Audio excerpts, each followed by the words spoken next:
बंगाल सरकार हर मोर्चे पर नाकाम रही है। बंगाल पुलिस का अपराधीकरण हो गया है। बंगाल में लोकतंत्र भीड़ तंत्र में बदल रहा है। ममता बनर्जी को इस्तीफा दे देना चाहिए। कोलकाता पुलिस कमिश्नर को रिजाइन करना चाहिए। बंगाल सरकार अपराधियों को बचा रही है। बंगाल में लोग सेफ नहीं, डेंजर जोन में हैं। यह सियासी बयान नहीं बल्कि संवैधानिक पद पर बैठे उस शख्स का है जिनके पास पूरे पश्चिम बंगाल में देश के संविधान की रक्षा की जिम्मेदारी है। राज्यपाल सीवी आनंद बोस खुलकर पश्चिम बंगाल में राष्ट्रपति शासन लगाने के बारे में तो नहीं बोल रहे, लेकिन उनके इस बयान से बंगाल में राष्ट्रपति शासन लगाने की अटकलें तेज हो गई हैं। In Bengal, democracy is degenerating into mobocracy. That is an unfortunate picture of contemporary Bengal. There has been grave failure of the state government machinery. As a constitutional authority, I keep meeting my constitutional superior, the President of India. What transpires between us will not be given in the public domain because it's not expected of a governor. पिछले दिनों राज्यपाल बोस दिल्ली आकर राष्ट्रपति से मिल चुके हैं। ऐसे में सियासी हलकों में यह सवाल तय रहा है कि अब बंगाल में राष्ट्रपति शासन लगेगा। बंगाल में तेजी से बदले सियासी घटनाक्रम की पूरी तस्वीर समझने से पहले आपको गवर्नर सीवी आनंद बोस के कुछ बयानों पर गौर करना चाहिए। गवर्नर ने कहा है कि आरजीकर कॉलेज की घटना एक बड़े मामले का छोटा हिस्सा है। पूरे बंगाल में हालात खराब हैं। 20 महीने में बंगाल के 100 से ज्यादा गांव में हिंसा देखी है। पुलिस का एक विभाग जानबूझकर हिंसा कंट्रोल नहीं करता। पुलिस पर राजनीतिक दबाव है। बंगाल में जियो और जीने दो वाले हालात नहीं हैं। महिलाओं के लिए बंगाल सुरक्षित नहीं है। राज्य सरकार ने महिलाओं को निराश किया है। आरजीकर मेडिकल कॉलेज में हजारों दंगाई घुस गए, पुलिस कुछ नहीं कर पाई। रेप मर्डर के बाद सीएम से एक्शन लेने के लिए कहा, लेकिन सीएम ने कोई कार्रवाई नहीं की। संविधान के मुताबिक बंगाल सरकार से 30 बार रिपोर्ट मांगी, लेकिन सरकार ने सिर्फ एक जवाब दिया। बंगाल की जनता सड़कों पर निकल आई है और राज्य में हिंसा और भ्रष्टाचार का बोलबाला है। The government is supposed to protect the people, not protest. And what is happening there? As governor, I know the portfolios allotted there. Here, the health minister is complaining to the home minister. The home minister is complaining about the health minister. Both are complaining to the chief minister. And the chief minister is coming on the street. Now, as I understand, health minister is the home minister. Home minister is the chief minister, all rolled into one. This looks like a tamasha for me. Raj Bhavan पर पहले ममता बनर्जी कई बार सियासी टीका टिप्पणी के आरोप मढ़ चुकी है, लेकिन दीदी और उनकी सरकार देश की सबसे बड़ी अदालत की टिप्पणी पर क्या कहेगी? पिछले दिनों सुप्रीम कोर्ट ने कोलकाता कांड पर पश्चिम बंगाल सरकार और बंगाल पुलिस को जमकर फटकार लगाई। सुनवाई के दौरान जस्टिस पारदीवाला ने खुलकर अपनी नाराजगी जाहिर की थी। उन्होंने तो यहां तक कह दिया कि जो सहायक पुलिस अधीक्षक हैं, उनका आचरण भी बहुत संदिग्ध है। उन्होंने ऐसा क्यों किया? राज्य सरकार ने इस केस में इस तरह से काम किया जो मैंने अपने 30 साल के करियर में नहीं देखा। बंगाल पुलिस का कामकाज चौंकाने वाला है। सुप्रीम कोर्ट के पास ऐसे ऐसे सवाल थे कि जिनका बंगाल सरकार के वकील को जवाब देते नहीं बना। जैसे पुलिस ने एफआईआर दर्ज करने में 14 घंटे की देरी क्यों की? अननेचुरल डेथ का केस दर्ज होने से पहले पोस्टमार्टम क्यों? पोस्टमार्टम से पहले क्राइम सीन को सिक्योर क्यों नहीं किया गया? जब सुबह ही पता चल गया था कि मर्डर का केस है, तो फिर ये देरी क्यों? अस्पताल के असिस्टेंट सुपरिटेंडेंट का बर्ताव इतना संदेह वाला क्यों है? असिस्टेंट सुपरिटेंडेंट का केस को सुसाइड बताना संदेह जताता है। कोर्ट ने पूछा कि पीड़ित परिवार का बयान लेने में इतनी देरी क्यों की गई? डॉक्टर बेटी के इंसाफ की मांग को लेकर उनके कम्युनिटी के लोग तो लगातार प्रोटेस्ट कर ही रहे हैं, लेकिन बंगाल में अब आम जनता भी सड़कों पर है। ये तस्वीर देखिए, सैकड़ों की संख्या में लोग ट्रेनी डॉक्टर के साथ हुई हैवानियत पर इंसाफ मांग रहे हैं। इस रैली में बड़ी संख्या में मुसलमान महिलाएं भी शामिल हैं।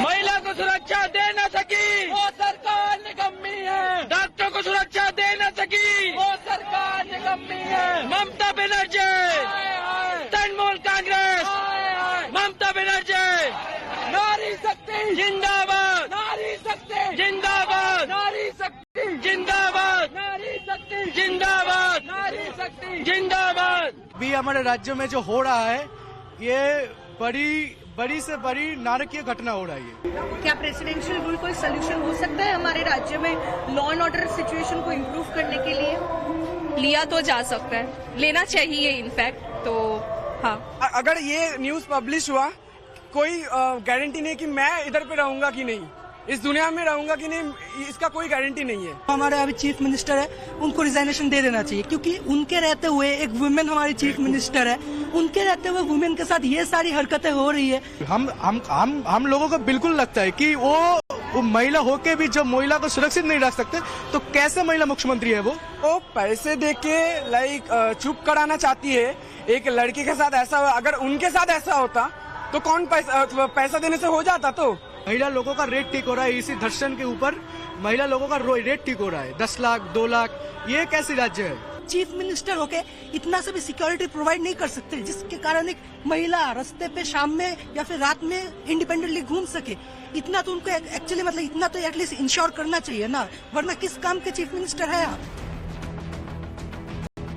कोलकाता रेप मर्डर कांड के बाद एक और पब्लिक सेंटिमेंट लगातार ममता सरकार के खिलाफ जा रहा है, तो वहीं टीएमसी के पार्टी कैडर के बीच भी दीदी अकेली पड़ती जा रही हैं। आरजीकर मेडिकल कॉलेज कांड के खिलाफ ममता बनर्जी ने पिछले दिनों पैदल मार्च निकाला था, लेकिन इसमें उनके भतीजे अभिषेक बनर्जी की लाइन अलग दिख रही थी। सूत्र बताते हैं कि जिस तरह से सरकार ने पूरे मामले को हैंडल किया, उससे भतीजे अभिषेक बनर्जी भी नाराज हैं। सूत्र ये भी बताते हैं कि अभिषेक ममता के बीच मतभेद घटना के बाद पूर्व प्रिंसिपल के ट्रांसफर से शुरू हुआ था। सरकार ने पूर्व प्रिंसिपल डॉक्टर संदीप घोष को सस्पेंड कर दिया, फिर तुरंत कोलकाता के प्रतिष्ठित नेशनल मेडिकल कॉलेज में संदीप घोष को नियुक्ति दे दी गई। अस्पताल के भीतर डॉक्टर के रेप और हत्या की पूरी घटना पर अभिषेक बनर्जी के करीबी माने जाने वाले पूर्व सांसद शांतनु सेन ने यहां तक कह दिया था कि मेरी बेटी भी वहां पढ़ती है, मगर मैं असमंजस में हूं कि अपनी बेटी को आरजीकर में नाइट ड्यूटी पर भेजूं या नहीं। माना यह गया कि शांतनु का यह बयान अभिषेक बनर्जी के इशारे पर आया। ममता बनर्जी इससे नाराज हुई और उन्होंने प्रवक्ता पद से शांतनु को हटा दिया। तो क्या ममता को अब चुनौती पार्टी के भीतर भी मिल रही है? संदेह के घेरे गहरे हैं। बीजेपी आरोप लगा रही है कि ममता सरकार ने महिला डॉक्टर के रेप एंड मर्डर केस को दबाने की भरसक कोशिश की थी। ममता बनर्जी का रिजाइन, क्योंकि वो रिजाइन नहीं करेंगे तो जस्टिस नहीं होगा और जितने गुनाहगार को बचाने के प्रयास कर रही हैं। आज स्लोगन आ रहा है कि लक्ष्मी भांडार नहीं चाहिए, हमारी बेटी को वापस दीजिए। ममता बनर्जी के लिए परेशानी सिर्फ कोलकाता रेप और मर्डर कांड ही नहीं है। बीजेपी लगातार कानून व्यवस्था के मुद्दे पर ममता बनर्जी को घेर रही हैं। 4 दिन पहले बीजेपी ने एक वीडियो शेयर किया था जिसमें खून से लथपथ एक महिला की लाश दिख रही है। ये घटना आनंदपुर की है, जहां झाड़ियों के बीच महिला का शव मिला था। बीजेपी ने कहा कि ममता बनर्जी राज्य में महिलाओं को सुरक्षा देने में फेल है।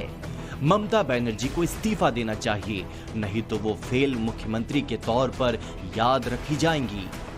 शायद ये पहला मौका होगा जब ममता बनर्जी का हर दांव खाली जा रहा है। पहली बार ऐसा हुआ है कि ममता बनर्जी को बोलते नहीं बन रहा। पहली बार ऐसा हुआ है कि पार्टी के भीतर भी असहमतियों के दौर शुरू हुए हैं। दिक्कत यह है कि बंगाल में ऐसा पहली बार नहीं हुआ है। संदेश खाली से लेकर पहले भी कई बार ऐसे मामले आ चुके हैं महिला अपराध से जुड़े हुए जिसने ममता राज में कानून व्यवस्था पर सवाल उठाए हों। हालांकि उस वक्त ममता ये कहती हैं कि विरोध करने वाले, प्रदर्शन करने वाले सब बीजेपी के ही लोग हैं। ममता इस पर विरोध भी करती हैं, प्रदर्शन भी करती हैं, सड़क पर रैली भी निकालती हैं और इस बार भी कुछ ऐसा ही हुआ। लेकिन इस बार बात पहले जैसी दिखाई नहीं थी। कुछ लोग तो ऐसा भी बोल रहे हैं कि काठ की हांडी जो होती है ना, वो बार बार नहीं चढ़ती है। सवाल ये है कि क्या जिस हाल में बंगाल दिख रहा है उसमें राष्ट्रपति शासन का विकल्प खुलता है? पिछले दिनों ये सवाल बंगाल के गवर्नर सीवी आनंद बोस से पूछा गया था। हालांकि उन्होंने कहा कि ये मामला राजनीतिक है, इस पर कुछ कहा नहीं जा सकता। So you think that the president rule is an option? I do not want to speculate you here. There are many options in the Constitution of India. All these options are open. Which option the nation is going to take, the appropriate authorities will announce it. I do not want to add anything to that at this stage. Governor ने राष्ट्रपति शासन के बारे में साफ साफ कुछ नहीं कहा, लेकिन इतना जरूर कहा कि संविधान में जो भी विकल्प हैं वो खुले हुए हैं। संविधान के आर्टिकल 356 में राष्ट्रपति को यह अधिकार दिया है कि वो किसी राज्य की सरकार को भंग करके वहां राष्ट्रपति शासन लगा सकते हैं। अगर राष्ट्रपति को लगता है कि कोई राज्य सरकार संविधान के प्रावधानों के अनुसार काम नहीं कर रही है तो वो राष्ट्रपति शासन लगा सकते हैं। अगर किसी राज्य में सरकार दंगे या फिर नागरिक अशांति को रोकने में विफल रहती है तो वहां राष्ट्रपति शासन लगाया जा सकता है। राष्ट्रपति शासन लगाने के लिए जरूरी नहीं कि राष्ट्रपति संबंधित राज्य के राज्यपाल की रिपोर्ट का इंतजार करें। राष्ट्रपति शासन लगने के 2 महीने के अंदर संसद के दोनों सदनों से अनुमोदन कराना जरूरी है। राष्ट्रपति शासन लगाने के 6 महीने के अंदर राज्य में चुनाव कराना होता है। अगर हालात नहीं सुधरे तो संसद की सहमति से राष्ट्रपति शासन को 6 महीने करके 3 साल तक के लिए बढ़ाया जा सकता है।